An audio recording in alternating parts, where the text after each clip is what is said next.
While you've been busy pondering the mysteries of the universe and the meaning of life, I've been crafting a culinary masterpiece of epic proportions, the Wrexham-Shrewsbury rivalry. This isn't just a football match, it's a centuries-old feud, a clash of titans, a battle for bragging rights across the border. Wrexham, riding high in League Two, are looking to rub salt in Shrewsbury's countryside wounds, who've had a rough start to the season. But don't count Shrewsbury out. They're fueled by a burning desire to prove their doubters wrong and avoid being labeled the tractor boys of the countryside. As history has shown, this rivalry is fueled by geographical proximity, historical animosity, and the desire to establish dominance in the region. So tune in and witness the greatest showdown since David and Goliath, or just a friendly football match between two rivals. This is Teach Me How to Wrexham. The violent addition. The violent edition. What's up, guys? The heck are you doing? Flooded, Kung Fu still fighting? here. Yama hid. We are still here. We didn't have to evacuate. So all ready to pod, all ready to learn about Shrewsbury. Yes. So those of you that don't know, the world is slowly swallowing the down under Simon. And he's still here today because Hades himself hasn't ripped him and pulled him down towards his final resting place. So Simon, fortunately, is still here with us. We have SarahJane, SJ from Portland, Simon, the cryptic construct from the Down Under, and Ran, a.k.a. Fletcher's Cradle, here from Arizona. You know, repping those Arizona Reds. You know what I'm saying? You know. So welcome, everybody. Yes, Simon, back in the class. What are they? They're a baseball team, are they? Yes, the Arizona Reds. Yeah, this is Arizona Diamondbacks.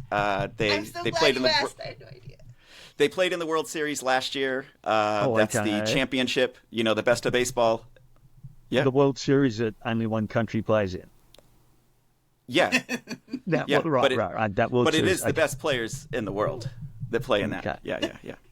So if Japan and South Korea decide to play in the World Series at some point in time, then yeah, maybe it'll be a World Series. But not that many countries play baseball as it is.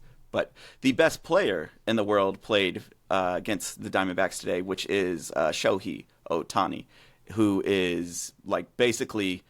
And he's a tosser, isn't he? He's one of those tossers. He's a quick tosser. He pitches and he bats. He's one of the best pitchers that are out there, and he's the best batter that is out there. He probably is going to hit, 50-50, maybe the first person in history to do it, 50 home runs and 50 stolen bases. And so if you think about people talk about Babe Ruth being amazing, this guy would have probably not let Babe Ruth clean his boots. I mean, knowing who Babe Ruth is, he would have. But this guy is just ridiculously good. It's just to where the game has gone. And so if he had actually played for Japan, they would have beaten America.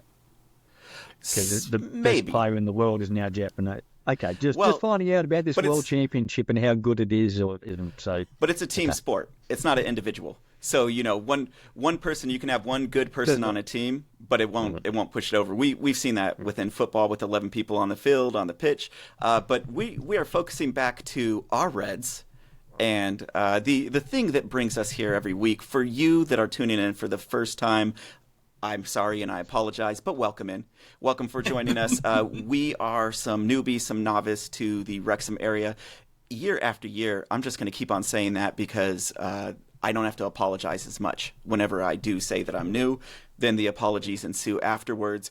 But we kind of break down Wrexham from that newbie's perspective. We ask the lower end questions, the ones that the main podcasts don't ask because it's too damn trivial for them. But for us newbies, we ask questions like, why is that guy standing in the back by the goal? And then later on, we find out that, that was a shirtless hooligan that shouldn't have been on the pitch in the first place. But we need to learn those terms. He's the only guy that can grab the balls. Family show. We are 4 minutes in. But yeah, so if you're tuning in, we try to keep it basic because that's all that we know how to do. Give a little bit of background of the teams that we're going to be facing, a little bit about Wrexham. And today we're going to be looking at giving Simon Cryptik's answer from last week's Cryptik Corner, that puzzle that needs to be solved. We'll be looking at the table, giving a ref review, a medical minute, a little Crest Badge, some about the town, the history of our opponent, knowing our enemy, and then also we'll dive deep into some of the other fine fixings and accoutrement that we call Wrexham. Well, just to kick it off today, I think we need to give everybody the answer from last week for our Cryptik's Corner. So anybody that didn't tune in last week, Cryptik gives a clue every single week, or aka Simon gives a clue every single week, and this clue is directly related to a player on Wrexham. Now, Wrexham AFC, the men's team, is the addition right now. Simon, what was last week's clue? And do you want... Oh, go ahead. Do I want? And do I want? I want. And do you want us to guess at all, or yes, do you want to? Yes. Okay. Yes. Yeah. I want you to guess what the clue was. Okay. So I'm gonna say 1,200. Yeah. 1,200 lean. Yes. That was a good guess. Okay. That was a good guess. Yeah. It's like I've got a knock joke. You start. Knock. Who's there? Knock. Shrewsbury. Shrewsbury who? I don't know. Either do they. Zing! Hit them where it hurts. No, who cares? But okay, so 1,200 tilt. 1,200 tilt. Okay. So I have a guess. You have a guess. Max Clueth. Was a very good start. Yeah, that's yeah. What's the in Roman? Like, you guys remember the Romans? Not that they got to America, but there were Romans, and they had numbers. And you see it on the movies. How do they express 1,000? Yeah, with a With a And what about 100? 100 is a C. What's that? A C. McLean. So 200 would be sir. And a tilt. What's a tilt? Is a lean. Yeah, there you go. There you go. Clean. There you go. All right. Gotcha. Hey, there it is. Yep. I was like, are there cows? All I hear is Yeah. So McLean, or you could have said that it was a tilt or a lane, if you're doing the Irish McLean pronunciation. Yeah, it's still spelled like the L-E-A-N. Still spelled the same way. Yeah. The lean was the tilt. So I could have tried another word for lean instead of tilt, and so I was looking for synonyms and homonyms. We just call it purple juice. Yeah. 400 purple juice. Okay. Being lean would have been really obvious if it had been something lean. Yes, I had to have another word for the letters still to come, and actually L is 50. So I could have put, but then I'm stuck with EAN, and so it was like, lean becomes the thing. So it's 1,200. Yeah. The MCC, tilt being lean, you come up with McLean. Oof. Nice. I like it. Your brain is something. Brain math. Wait, did anybody get it? Was anybody guessed on social media, on YouTube? I don't know if Spotify has stuff. Anybody guess it? It has comments, but I didn't see anything anywhere. Okay. But if we notice that somebody has from this time now, then we'll still get some goodies. All right, so you guys still have the swag bag full. You have to answer these questions so we can give you this. There's a lot of stuff in here. There's a lot of swag. Yeah. There's a lot of swag in there. So we got to get rid of this swag. Too. All right, so that was a good one. I felt like I was really close on it. I was nailing it. I'm determined to one of these weeks, I'm going to absolutely nail it. It's just not going to be this season. I know, I was so lost. I can't peak early. If I peak early, it's like, then what am I going to do? Like, go play for MLS? No. I just need to, I need to stay and show up and show out. Well, so this leads us into just another good topic of following up from last week, which is this week's charity of the week. We are going to be doing the same charity from last week because it is that important. So we will link it in again. This is to help raise the £25,000 for little Keita May Andrews. We'll put the Just Giving link again. They are currently at £17,973. That's for the goal of £25,000. So getting close there, about 2/3 of the way up to the goal. And this is a hard thing.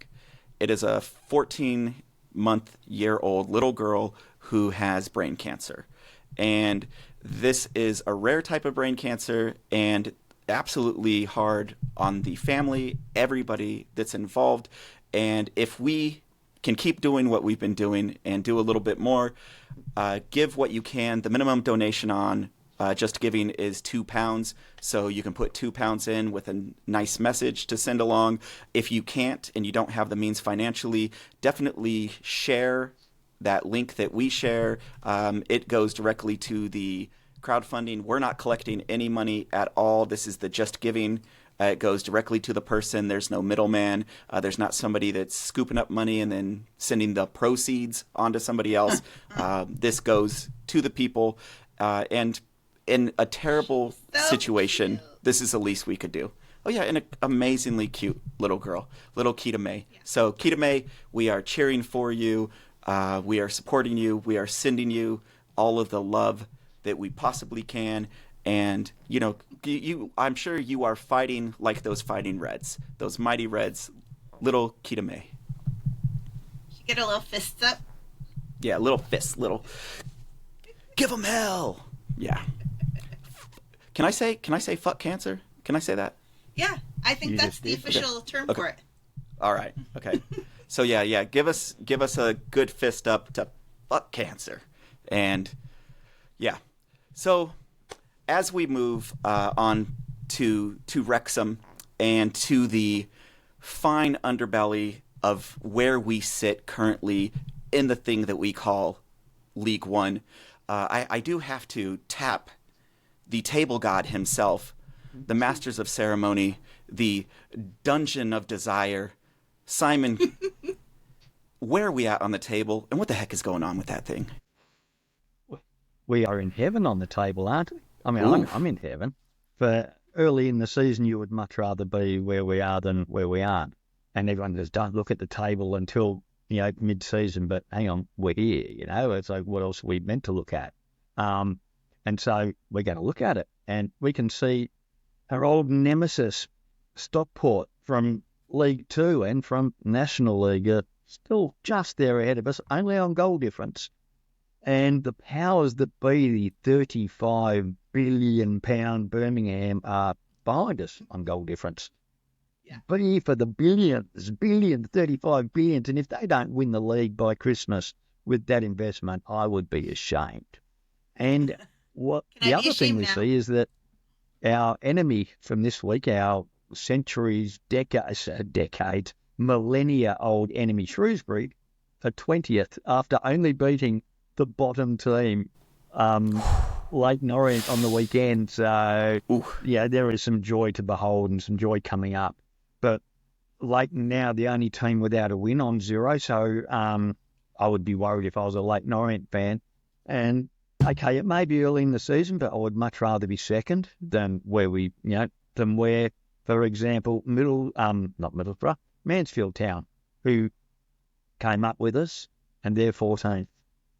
So I'd much rather be where we are this early in the season. We're a couple of wins ahead of them, so that that's 2 wins that they need to make up. And the other interesting thing about the table is we're one of the few matches this week. So if we can get a win, we will go top of the league. Do we know why Do we know why International weekend. So they get to anyone who's got 3 or more players away in under 19s, under 21s, other international matches going on, can ask to get their matches postponed. And so I don't know which way the side is on the Stockport one, whether they've got the 3 or their opponents, but Stockport and Birmingham both have this weekend off, so they've got matches to be made up. So after all that, table news, we're second. Yay. Hey. And clean sheets. Gotta love clean sheets as helping our goal difference. Our goal difference is, we're keeping up with Stockport at the moment on goal difference, so only one behind them. So very happy. And I love my McLean sheets. Like, oh man, I just I wash them with my Irish Spring soap, my McLean sheets. Make sure that they're ready for the king himself. Looking so wonderful, James McLean, the effing king himself. I will stand on a desk and say, "My king, James McLean." So I should have gone something with song stuck in the my McLean head. sheets. Yes. McLean sheets on the Cryptik crossword. But yeah, sorry about McLean. Sorry about jumping in. Yes. No, I just had, and he hates the fucking king stuck in my head on repeat. For like a day. Like it just, my brain stopped thinking and it would just start. Which, can we talk about that for just a second? Like, which one? How stupid the people are that think they're talking about their king. Like, you self-centered pieces of trash. Like, oh, he's talking about our king. How do you know that? How do you know? Well, I think there's more than one king out there, you self-centered prick. The world doesn't revolve around you. Jeez. Might be the king of clubs. Yeah, could have been. Could have been. Could have been a full house. Mullen you think was about the that? King of clubs. Oh. Well, I do have a question on the table, Simon. And are we now? This is getting ahead of ourselves. Shout out to Matt from Racecourse Ramble. What's up, Matt? He shared some good information with us today, but about looking at the table too early. I'll look at it when I want to, Matt. But so they can't do table review without looking at it, Matt. There is no table review without looking at it. But yeah, so where we're sitting at right now, where does promotion, relegation in League One, how does that break down? Top two are automatic. So we are sitting in automatic promotion place. So if the season got cancelled today because of no more season, we would be going up. Assuming that was enough matches to qualify. But so Birmingham are in third. Now they would need to enter the playoffs against sixth, and fourth V5 would play. So there's only 3 promotions, unlike 4 from League Two. There's only 3 go up, 2 automatic, and 1 from a playoff between 3, 4, 5, and 6, or 3 and 6, and 4 and 5. Yeah, and then go ahead, SJ. Oh, and it's like, and then because League Two promotes for 3 autos and 1 playoff, then but the bottom 4 of League One, they just all 4, there's no playoff for relegation, right? They're just like, you're trash, get out, and then the door hits them in the ass on the way out, on the way down. And our opponents for this week, clip that and I know, don't get out of hand right now. You're over trouble. You're like, this is week 4. Like, this is week 4. This will not shake out. This table will not look like this at the end at all. We are 10% of the way through the season, and you would much rather be where we are today than where Shrewsbury are. Right. And, you can't wait. Fair enough, you may well come back from where Shrewsbury are and make the playoffs, but you'd much rather start off well, maintain it, and win up there rather than having to win matches further down. We've won those matches. We can put them in the bank. 10% matches gone. 10% of 10 is 100. 100 points, here we come. Yeah, and you would rather be here, like you said.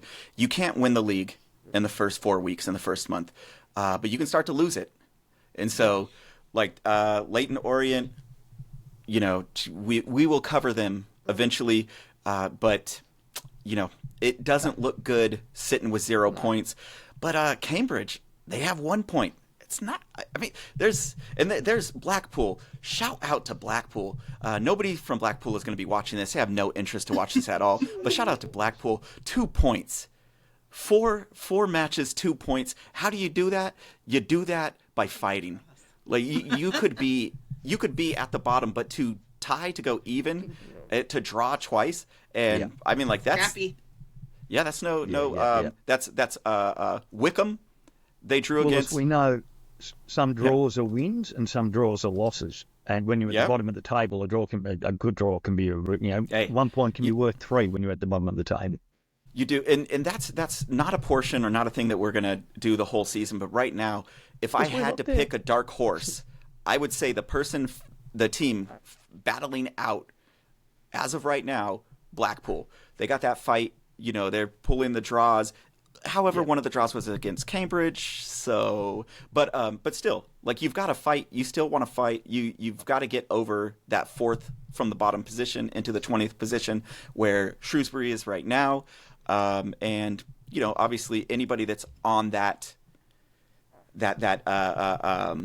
what's it called, that plane, the line, the horizon of where your body gets spaghettified and all matter turns into the black hole. You know, that event horizon. Yes, Shrewsbury is currently in the event horizon. Their players are getting spaghettified down to their molecular solids, and they are becoming primordial soup. And they're safe on goal difference at the moment, which shows you how important goal difference is. Yes. The team behind them equal on points, the team ahead equal on points, and it's purely goal difference that separates them.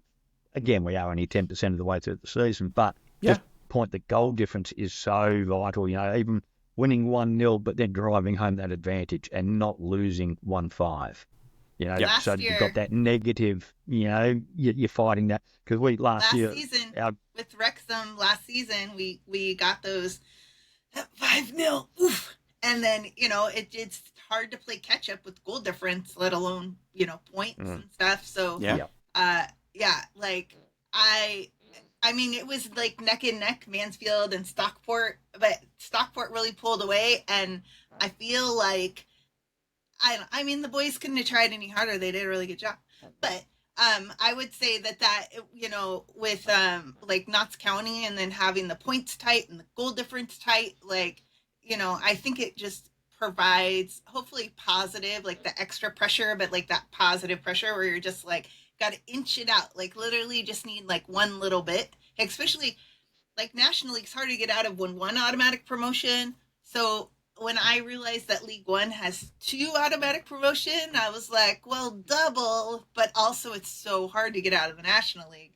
That makes me, there's all this like back to back kind of talk. And then I was like, but there's fewer auto promotions and, so of course I think we're going to do it. But also, like, realistically, it makes me very nervous. So.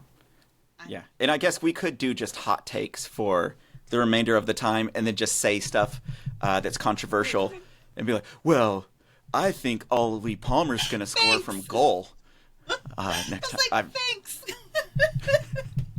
but that's like we can just talk shit, but keep going. No, we could. We're paying some respect because we've faced this team not too long ago, and it didn't turn out great. And I don't feel wonderful for them being where they're at the table. It's like if somebody fell on the ground, not that you were kicking them, but you then kicked their mom while they were on the ground. It's not right. We have a saying, this is a family show. We have a saying in Australia, I wouldn't cross the street to piss on you if you were on fire. Ooh, I know. Now, Now, we are talking about Shrewsbury at the moment, aren't we? Right. We are back on, right. I wouldn't cross the street to piss on you if you were on fire. Wow. Or your sister. So kids at home, because it is a family show, kids at home, if you need to extinguish a fire, you can use some of your faculties that you have to do so. But you have a moral dilemma. There's a quandary. And is it morally an obligation to do so? And if it is, then you must. And also be careful how close you stand, or you also will be caught on fire. Or you get the spray back. We've all been there. Make sure you're upwind. Yeah. Well, as good segues go, when talking about violations or things that could go wrong, you often need somebody to police such things. You need somebody to take care of these rules and these regulations and make sure that things are going accordingly. Somebody to referee, you might say. Nice segue. SJ, who are we looking at this week for SJ's wonderful ref review? So, ref review. Alex Chilowitz. I'm going with Chilowitz. Yeah. So, Alex Chilowitz, he actually reffed a match for Wrexham. We played Salford last year, March 2nd. He handed out 7 yellow cards, 3 to Wrexham and 4 to Salford, but 3 of them were handballs, which was, maybe just random for the match, but he actually comes from MLS. He's done 110 of his 133 career appearances. For career, 110 of them have been for MLS. So I vaguely remembered that from last year. So his career, performance for, as far as cards and stuff, for his 133 appearances, and this, I feel like it's probably going to be skewed because it is MLS. I know the rules of football are pretty universal, but then, there's little adjustments the EFL makes and stuff. So I'm just going to say that it's the same. But 486 yellows across those appearances, which is an average of 3.65 yellows per match. In that time, he only gave 14 reds, that of the data I could see, for all of those matches. So it seems low red heavy. And the reason why I mention that is because this year he's done 4 matches, League One, League Two, and a couple of the Carabao Cups. He gave 15 yellows, which is 375, so a little higher. But he gave 2 straight reds, which I don't know about the circumstances of that. But so either they were really feisty, crazy matches, or he's taken his EFL career a little sterner than his MLS one was. So yeah, that's our little ref review. I find that lower 3 is usually kind of light card. Typically, if we watch a match, a ref that has kind of a lower 3 stat is lets the game be a little more physical. You get up to kind of a 4 card, 4 matches per yellows per match. That's when you see the play drag down a little bit. So I don't know. We'll see what happens. I like it when the games are a little bit physical, that constant, I don't know, stopping the play, and then the EFL's changed the rules to try to kind of incentivize play to continue last year, and then they did it again for this year. So, I don't know. Things that the last 4 matches have been pretty exciting. So we'll see. That's my ref review. So do you think it's either going to be McLean or Dobson rather than both getting cards this week? Doesn't sound like there's going to be bang, bang. Let's see. I'll say McLean and Dobson. And, O'Connell likes to get those cards sometimes. You think we're getting all of them? None for Shrewsbury, just they're all coming our way, those 3 cards. That was a leading question. Your Honor, objection.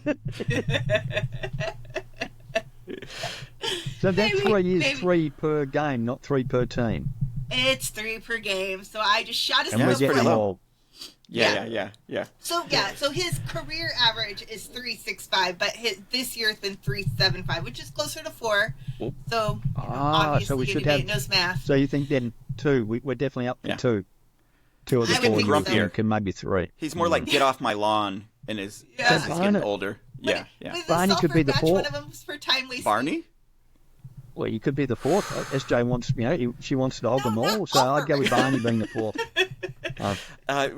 And that brings us to the next segue of a new segment that we have here on the pod, which you can also listen to on Spotify now. Thank you, SJ. This is called Why Does SJ Hate Wrexham? And so how are we going to get 4 cards again and Shrewsbury will get 0? Let me get my list out of... Let me... Yeah. Well, inevitably we will lead to the section that I'm supposed to be the expert in, and this one I again had a terribly terrible busy week this week, and I wasn't able to look up in fine detail the background and the history of the Shropshire, the Salapia, the Schlops, if you will. Yeah, you know the team, the Shrewsbury. Yeah, the Shrewsbury. So a little bit of the crest and the badge. I don't know too much. I know there's 3 lions on it. 1886. The 3 lions, I assume, have something to do with royalty. The only one cool thing that I did that when we covered Shrewsbury last season, do more than one cool thing. Can I just say, James McLean? He hates the fucking king. That's he does. another reason. Oh, he yeah. Does. Just saying. I remember that. Whenever you mention English royalty, we are obliged to say, right. Right. Oh, yeah. Yeah. So I guess another cool thing is that our boy Fletch, he was born in Shrewsbury. So he's actually, if you're talking about famous people from there, he's actually from there. So what has Shrewsbury done for me lately? Well, they gave us an excellent player. The best thing that has ever come out of Shrewsbury, ever. Thank you so much. In the history of Shrewsbury, thank you for Stephen Fletcher. And they got him. And Charles Darwin is from there. I know. That's going to be my little, that's how great Fletcher is. Nugget. Yeah. Jeez. And we got Barney from them. Not that he's from there, but he played there. Not directly, but yeah, he did play there a good portion of his career so far. Yeah. But if we're looking at the badge, I don't know too much. I know that the old badge had that bridge, that stone bridge on it. The current badge that they're using just has the 3 lions, has their Floriette Salapia, which the Salapia is Shrewsbury. It's Shropshire, a mix of the Saxon. Yeah.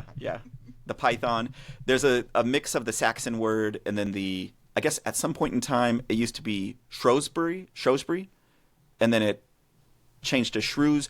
And I think, and then anybody from the area that isn't absolutely angry right now and hasn't slammed your phone or your laptop into the closest cow next to you,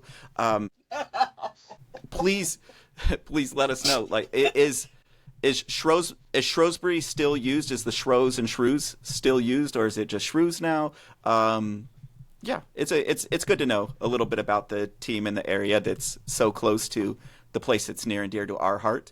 As far as etymology goes, talked about it a little bit. You have some of that Saxon influence, and basically, you're just looking at the amalgamation of 2 words, like a settlement again, but from a different. Like we can only get so many buries and so many shires and so many hams that all mean the same thing. They just literally all mean the same thing. So I know. But what if this is the first time somebody's ever watched Teach Me and they're like, wait a minute, and then I can say, oh, you know what? You should watch that other Shrewsbury episode with Bill Long because, oh my. Yeah. Great. Okay. Good one. That was okay. So the one. people that came here for the etymology, I got you, boo. Come holla at your boy. So literally from Old English, Shrewsbury, fort in the scrubland region. So there you go. It was a fort in the scrub. Wow. This is a family show. Little boys, the scrote is located by the taint. You can find it, scrub it, clean it, and make sure that you wear appropriate undergarments. Yes. Well, so that was basically about it. The Crest Badge and etymology. It's really short, sweet, and to the point. There are some more interesting things. You have the Stephen Fletcher, who was born there. You have Charles Darwin. He somehow survived the fittest to get out of there somehow. And there are some, I guess, interesting things. Yeah, he was smart. There's some interesting about the town. Simon, did you know anything about the town that you wanted to share? Oh, I did, but it was Charles Darwin, so you stole that. Oh, that was it? No, okay. I'm good. No, but I don't know enough about Charles Darwin. It's a millennia-old rivalry, isn't it? They are only 40 miles apart, so we hate them, they hate us, at least in the football sense. And we hope to do them good. Okay. Do them real good. I think it's more and the rabbit stew, by the way, was delicious. Oh, from last week. Oh, that rabbit stew and red wine. Chef's kiss. Yeah. Oh, so good. Beautiful. Yeah. I guess the last thing I'll add, and Simon sent this to me, and I assume this is correct. It's also known as the White City. Okay. So Shrewsbury, known as the White City. So there you go. I don't know if that's probably the surrender flag. After we beat them. Oh, no, maybe not. That's the French. Wow. No. I think that it has to do with a park in the city that has white walls. That's probably that. That's probably just to stir up some type of controversy, let's put in all the clickbaity stuff that we possibly can, because there's going to be somebody inevitably that makes it 30 minutes into this just fueled by that rage and self-hate that they are. And they're like, I'm going to find everything wrong that they said. Actually. Yeah. I can't wait for all the actuallys to hit us this time. So that was a little bit about the town. Oh, there's more about the town. So is there, SJ? Oh, I was just gonna say I don't know. Never mind. I was okay. No, there's no more about the town. Sorry. Just this the Shrewsbury person that comes in and they're like, well, blah blah blah, and I am all about throw a comment in and say that it was this other team. Like, I'll own that. But, Shrewsbury are, whatever. I learned from the best. I learned from Bill Long. So, even if somebody is born there, I'm not going to take what they say with, There's so many people right now that have no idea what we're talking about. You can watch last year's episode with the Bill Long. I'm going to link it. It's so fun. Lionel Richie's son, Bill, all night long. His man from the stands perspective of the rivalry, of the bubble that used to exist in between the two teams, because this is a pretty contested rivalry geographically. For anybody that's international and doesn't know geographically where this is the team, if I'm not mistaken, that is geographically the closest to Wrexham. And so you have what about the C word? The C word? Yeah, I let their team die. Yeah, they don't have a team. My bad. What are you? I thought you were talking they about let their team die, didn't they? Yeah. Yeah. Now, teams that matter. Teams that actually we give a shit about. So yeah. There is a little bit of Welsh pride in Shrewsbury, because it was at one point in time part of Wales. So there is part of the name in there, the Salopia. Part of that is historied within the Welsh culture. So, and that could be wrong. I don't know if that is the word that has it. Somebody will correct me. But the border did used to include Shrewsbury, was part of Wales. So, there is some overlap within the culture. It doesn't turn down the heat or the temperature any much more at all. I don't know if you can use the word Shrewsbury and culture in the same sentence. I'm not sure that's actually allowed. Wow. Unless you're talking about yogurt. Yeah. Again, this is we're going to get in all the clickbaity stuff that we possibly say. So I just looked up their kits, because how Deadpool wears red so you can't see him bleed. Okay. And then I was like, I wonder if they wear yellow bottoms or brown bottoms. Wow. Well, they've got yellow stripes down their kit, so... They started solid colors, but now... don't worry. Anybody that's still listening right now, there is no apologies, because we assume anybody who really cared tunes out after the first 5 minutes. So anybody that's on right now, we know that you are some of our international fans, some of the fellow Australians and Americans, and how are you guys doing? We'll meet up after this as we do our normal bashing of other teams that we call it therapy because it's too expensive in this country. But we do, if we did get back on track, we would need something to carry us to safety. It could be an ambulance of sorts. And the ambulance might have some professionals, and those professionals might know a thing about medical issues. SJ, is there any medical issues we need to worry about? Medical Minute! Woo! But it's like, yeah. So SJ is here to bring you the Medical Minute this week. SJ, what do you have on the plate for this week's Medical Minute? Medical Minute. Well, so in the Reading match, people saw Cannon had his fingers taped up, and then he got some kind of tackle collision-y thing, and then it was on his knees, clutching his hand, this is fucked up, And so they took them off, and it's like, it's got to be brutally painful to be taken off for a finger injury in a football match, right? Like, so, but I just thought, people were kind of trying to speculate on what the hand injury was, and then why his fingers were wrapped. And so I just thought I would get into that a minute. I know that he was hurt at Peterborough,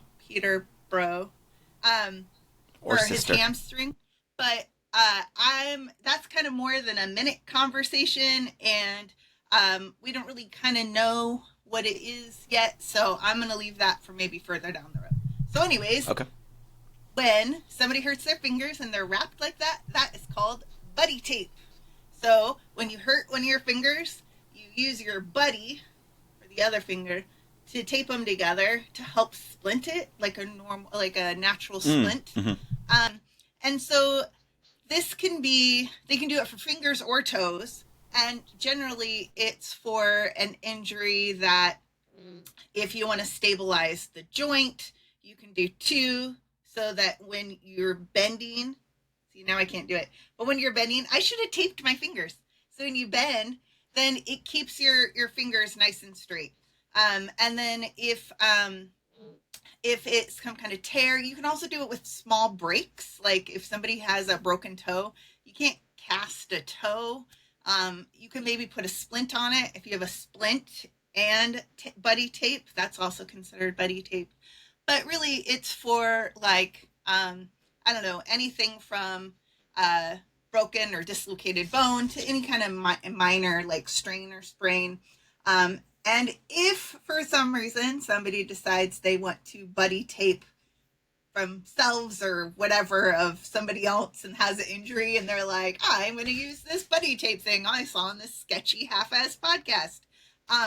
Just remember that you can't bind skin on skin because it creates ulcers and bacteria and infection. So you always have to do like a little wrap of something that's porous, breathable, like a layer of gauze in between the skin-to-skin contact before you bind it. Otherwise, you get inner thigh chafe on your fingers. So if I tape myself to my buddy, I need something in between our skin. Yes. Safe first. Don't do Safety it first. naked. Right. Wow. So when he says, hang on, we did it naked last time, I said, nah, SJ says you can't do skin to skin when you tape yourself to your buddy. Too much friction. Okay.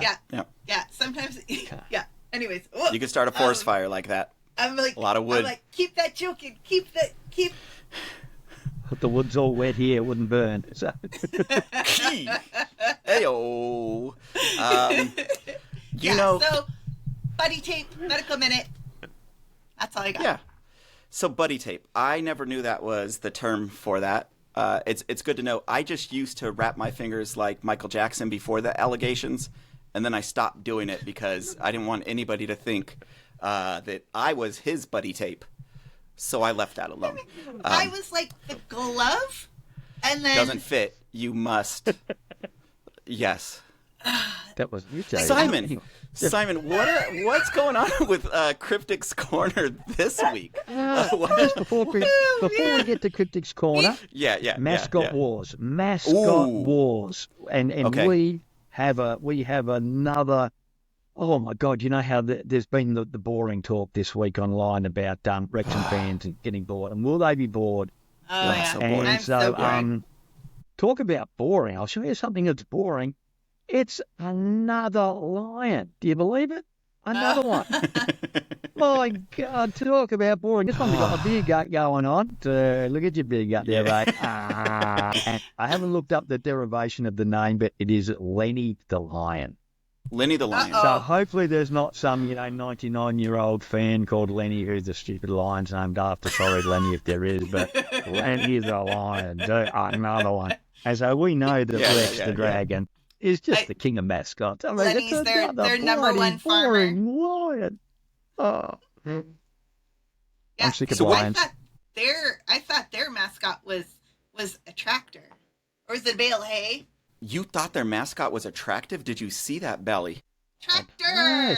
Tractor! Oh, a tractor. Beep. Okay. And a tractor. And it's an attractor. Yeah. Not a repellent. Not repellent. attractive. Yeah. Well, I'm worried that Rex may have had his fill of dragons. I mean, should we try Lions. another meat Of on lions? the diet of dragons? Thank you, of lions. Yeah, we're sick of lions, but if we got to put another one down, we will. So, jeez. goodbye, Lenny. So you heard it here. The trophy hunter himself, Simon, is hunting his big five, and his big five is only lions, and hopefully some that offend fans of the opposing teams. Well, we're doing it for Andy. We got to do it for Andy. We do it for Andy. And, Yep. And given we don't have Andy, do we get Scarra to look after the lion? Ooh. Oh. Yeah, I would. That's where I would go. Should we talk about comment of the week? Oh, yeah. Do we have one? Because I've highlighted a couple, but I don't know if you guys had a comment of the week. Okay, the comment of the week is from my mother, who Clean your room. who 2 days ago texted me and said, "Hey son, how are you? Haven't heard from you from a while." So, Mom, I'm doing fine. I know that you don't watch the pod anymore. That in your words, it got repetitive. It's fine. But I still love you, and I'm glad that you care about me. So, comment of the week, SJ, if you can send her some stickers, get those in the mail. A little bit of swag for the comments of the week. I would actually go for comment of the week. I'm gonna have to go with Vincente Garcia 2603, a lion and then a cat crying emoji. So it's a lion emoji, and then the feline crying emoji immediately after it. That sums up what happened to their lofty lion. That was a story in 2 parts, in 2 acts, like great Shakespearean stories that have come before it. First act, lion, full mane, future ahead of them. Next one, hair gone, as balding occurs, and the single teardrop out of the left eye. R.I.P. In the U.S., we'd play taps, send them out. So yeah. So not tap dancing. I thought you'd be tap dancing. No. The taps. It's a taps. Yeah. Yeah, it's a bugle. You know, the taps? Bugle, I believe. Mm-hmm. Yeah. Bugle. Mm-hmm. So yeah, The last post. Yeah, we play that, for the fallen. Well, so that was the comment of the week. Vincente Garcia, you hit us up. Let us get you that wonderful sticker collection sent your way. You'll have to either message us. You can message the pod on Twitter X. You can also message SJ directly on Twitter. All of those links will be inside of the description. If you're listening on Spotify, do we put the descriptions on Spotify with the links too yet, or no? We do. Yeah. You've looked there. It's the You've same looked and description. rated, haven't you? Well, let's not point a finger at me right now. I'm barely getting on in this life. It's been a rough week. It's been a rough week. It's been a rough week. But at least your mum's talking to you again, so that's a good thing. She is. Shout out to Mom. I love you, Mom. Yeah. So, if somebody wants a sticker, they can be pen pals. And so, repost our episode on Twitter, on X. Repost our episode and give a little, tag us in the repost, and I will hit you up and ask for your address, and then I'll send you stickers, because I have lots of stickers. Yeah. So, and there's the cool ones. I gotta say, my favorite one, bar none. Yeah. Is that Church of Mark Griffin.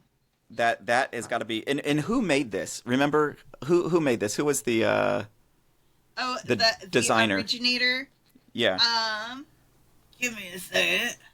Yeah, I don't remember off the top. I want to give credit where credit's due, but it wasn't Spitball idea, was it? No, hold on a second. Somebody with a little bit of skills. Wasn't Todd? Oh, it wasn't me. Darth Punk. No. It? So Todd, Darth Punk, he does some of them, and then I also have Ohio Wrexham Mash. He's helped me with a couple of them. Oh yeah. This one was Dan D. Oh, Dan D. Yeah. Yeah, Fake Window is his Twitter thing. And this is from March of last season, and I loved it so much I bookmarked it and blatantly stole it and made it a sticker because. Yeah. And I gotta say, when I was in Dan Vancouver, it was one of the most... Hold on. I got to speak to... Sorry, SJ, to cut you off, and this is very important. Dan D, just so you know, SJ is the one that stole it. So if you request a sticker, you can get her address to formally serve her with the papers. So there's that. I'm sorry, SJ. What were you saying? Before I threw you under the bus. Yeah. It was just the sticker I ran out with first. That's all I was going to say. People liked it a lot. We used the bus just to turn around and go back to the match against Peterborough, and we parked the bus beautifully. Ooh, just park the bus.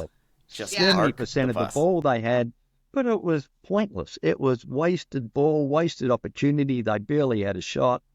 Superb game. What a win. And that first 5-10 minutes, I was like, wow, they're really fast.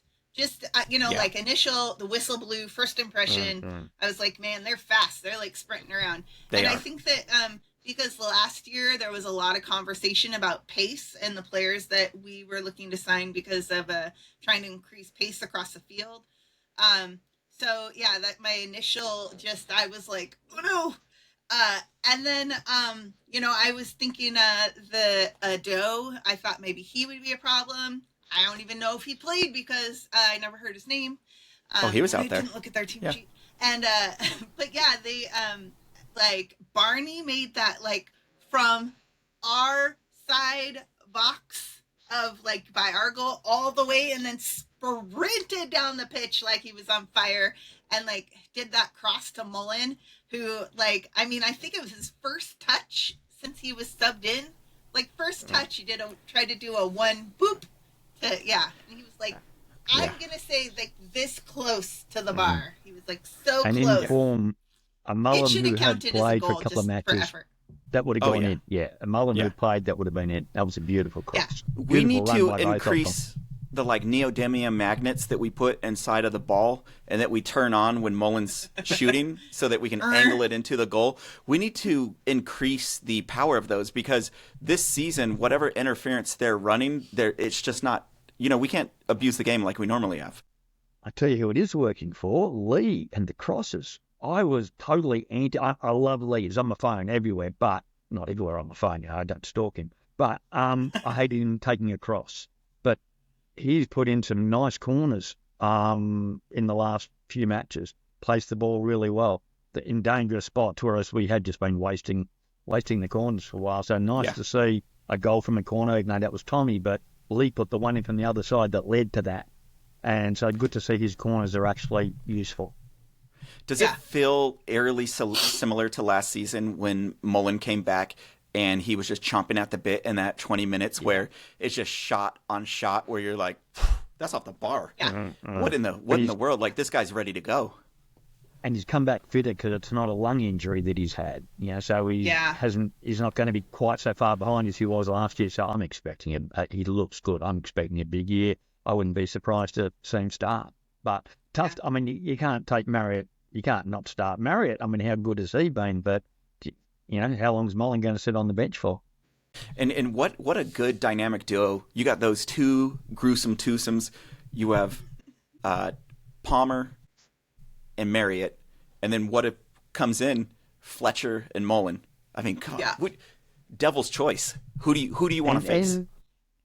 Then you got Mo Rowell as the third choice. Oh, yeah. We had three strikers on the bench. That's a statement of intent that we're looking to score. So I have a comment and question, but comment of the week. Sorry. Wasn't a comment of the week. No. For corner kicks, we've seen Lee, O'Connor. I'm like, so Luke Young used to take them, and sadly he's playing with another team now. He's still alive. I know. I almost said no longer with us, and then I was like, oh yeah, no, that's the wrong thing. But anyways, I love you, Young. And so, but anyways, so he really had just the micro target on his corner kicks and such precision. And it's so hard to live up to that.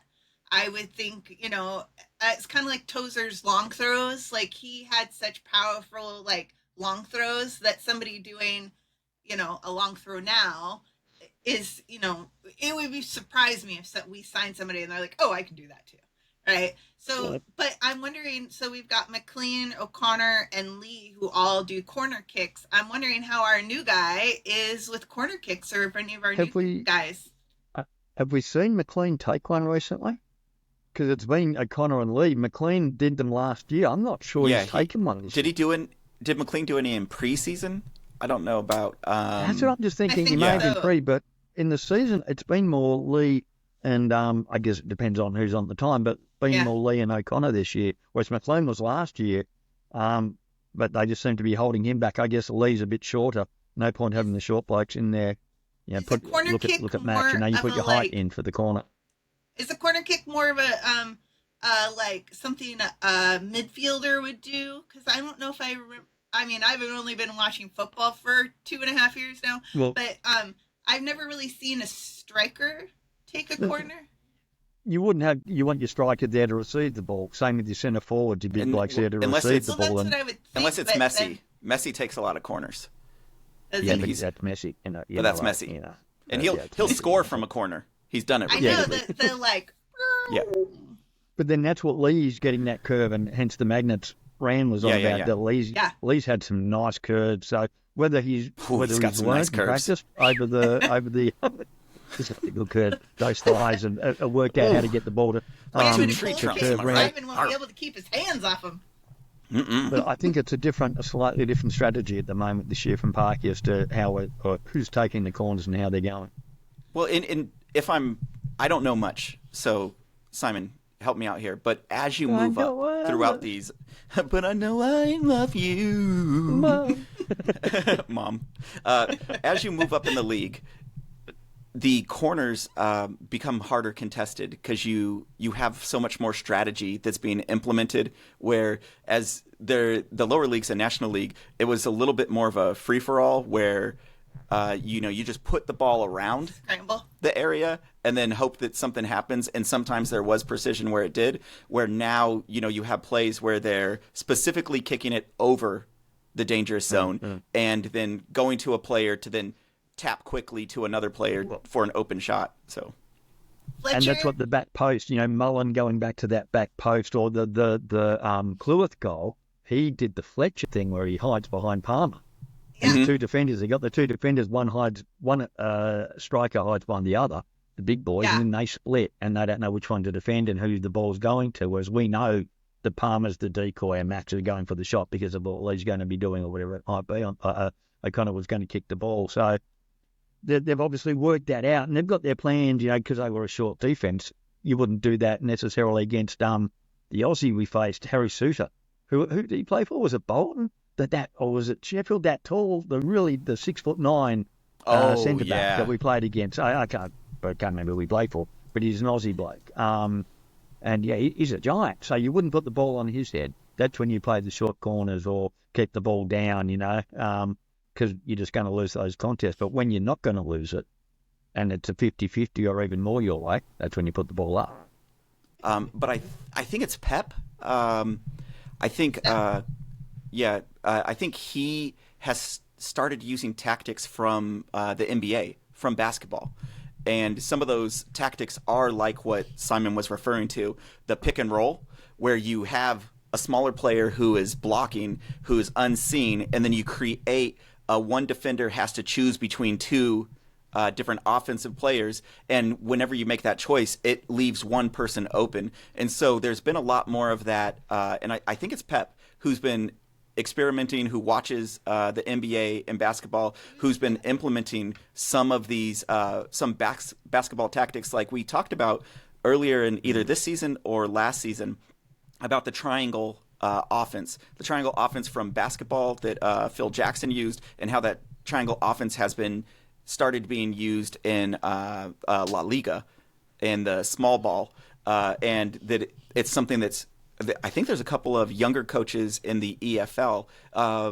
Simon, who's the young coach that's like the youngest coach in history of EFL? Anyways, so there's one, and he's a big fan of that type of like strategic small ball offense. And I forgot who it is. I'm just an American. I don't know these things. But the NBA's influence in tactics, that's just to the wide reach of sports within the world, the internet and everything. You can look at, chess players from different sports and take their tactics and apply them. And that was not to pat myself on the back, but I'm going to. When I played soccer, at university, when I also played basketball. I was the shortest player on the team. I was 5'7", but I could dunk, so eat it. But I was, but I played basketball. You for the ball. Yeah. I didn't play much, but I could play. But I had hops, and I played soccer like I played basketball, and I would just like headers. I would literally jump over people on headers, and I would do moves like I was doing dribbling moves with my feet, like you would do with your hands, like and one basketball moves. But I would do it, and defenders just didn't know what to do because it was a different game. They weren't used to it. As I raised up in the levels, they eventually exposed me and let me see the door, as they should. But I was always under the impression I always kept on playing basketball because it gave me this advantage to the sport that nobody else had. Nobody else was playing basketball, so they didn't know what to do when I did basketball moves to them. And on individual one-on-one, that works.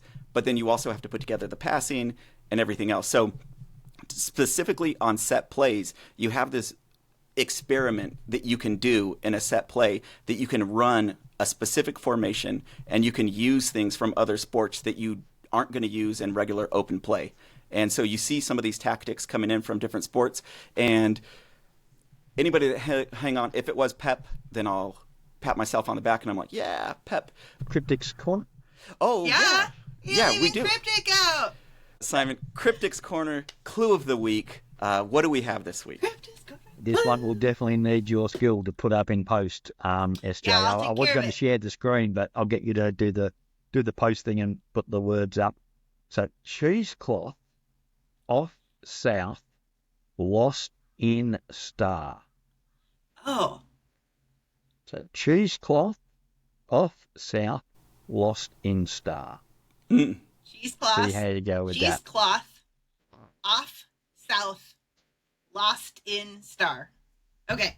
It looks hard. When you work it out, you'll realize how simple it actually is. Does the comma matter? There's a comma in there. Cheesecloth. Oh, it always matters. A couple of commas, just for pause, just for crypticality. Okay. Crypticality, and to make the clue a sentence, rather than just being words. So cheesecloth, off south, lost in star.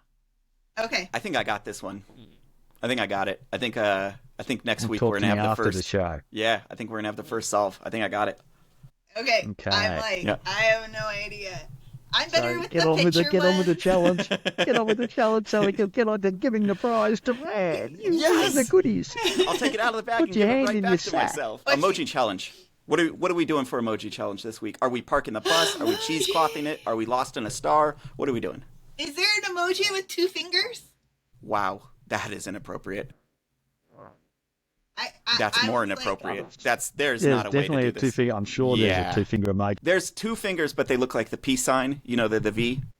It's not and together. Then there's a Spock one. Should we do Spock? That's like double buddy tape. Okay, yeah, double buddy tape. So are we going? No, we're not doing 2 for 2-0. The 2-0 win, because we haven't done predictions. No predictions. Oh, we didn't do predictions. We haven't done predictions wrong. Either. So Okay. So do the Spock. Live long and prosper. If only we had a rundown sheet. If only we did. Predictions. I was getting my thumb out really far. This is a kid show. Oh my goodness. I am so sorry for all the people that put this on so their kids can go to sleep.